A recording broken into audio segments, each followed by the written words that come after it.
Menurut lu bisa public speaking nggak? Rata-rata bilang tidak. Tapi itu karena di kepala mereka tuh ada public speaker yang spesifik dan dia nggak bisa jadi kayak gitu. Padahal dia nggak harus kayak gitu.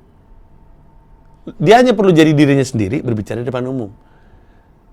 Jelas aja dia nggak bisa jadi Ahok, jadi Anies, jadi Ganjar, jadi siapapun, Gita Wirjawan yang public speaking bagus. Ya pasti nggak bisa. Ketika ditanya, bisa nggak lo jadi public speaker?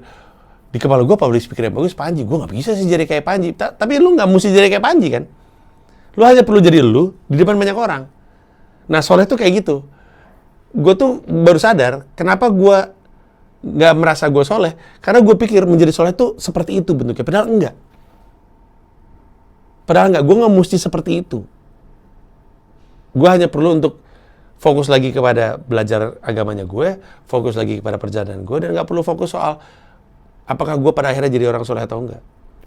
Karena